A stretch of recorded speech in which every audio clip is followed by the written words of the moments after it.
I never knew quiet could feel so deafening, like it presses into your chest and reminds you you're completely alone. The night he walked away from me, just 5 days before our wedding, I stood in the apartment we were supposed to share, surrounded by half-packed boxes and broken expectations. His tuxedo was still hanging in the corner, as if it mocked me. He didn't even take it.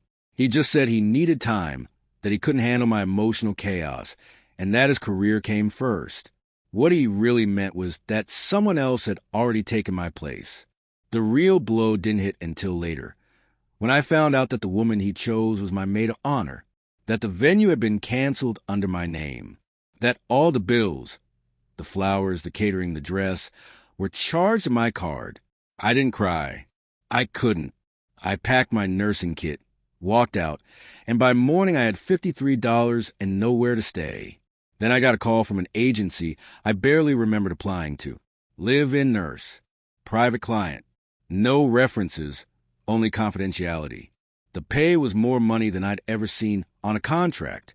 They said the patient was a billionaire who had been paralyzed in a car wreck and hated the press.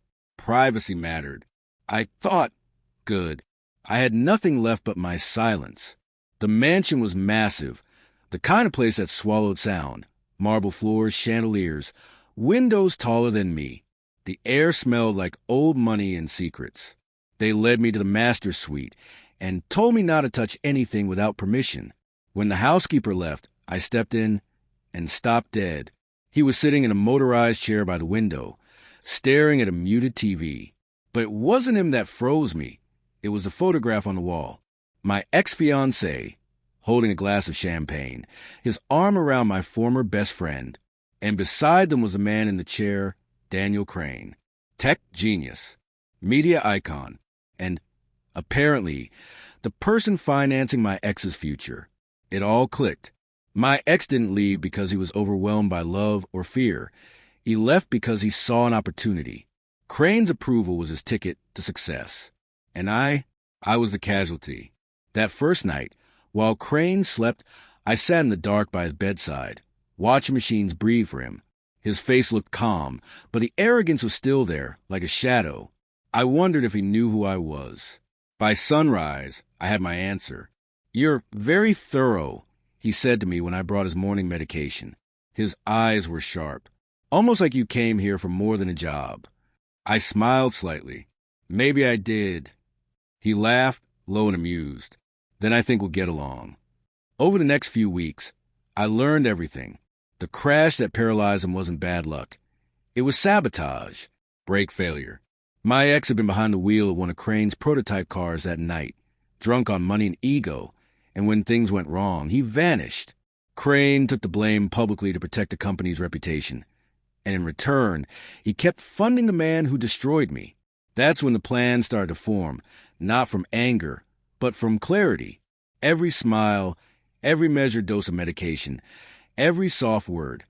I was building trust, brick by brick. Crane lived for power and control, so I let him think he still had it. He talked to me sometimes, about business, about betrayal, about loyalty as currency. He said people like me, quiet, desperate, were easy to own. He didn't realize I had already decided how this story would end.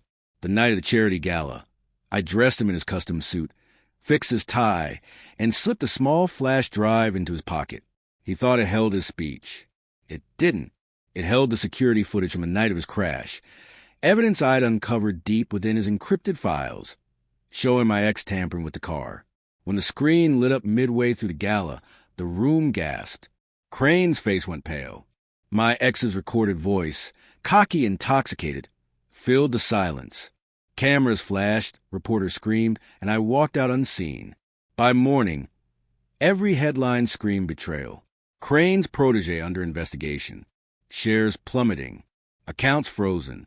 My ex's life in shambles. My maid of honor vanished from social media like she never existed. That evening, Crane called me. His voice was calm, but shaken. "You destroyed him," he said. I returned what was taken from me. I answered. He was quiet for a moment. "You could have taken me down, too." I hesitated, then responded softly. "That wasn't the goal. I didn't want to ruin them. I wanted them to feel it. Helplessness, exposure, the crushing weight of consequences. To remember me every time they looked at the ruins of what they'd built from lies. Revenge doesn't fill you. It empties you. But in that emptiness, something like peace grows. Now, when I walk through these halls, I don't hear loneliness anymore. I hear freedom. And Daniel Crane watches me sometimes, like he's still deciding if I'm his redemption or his reckoning.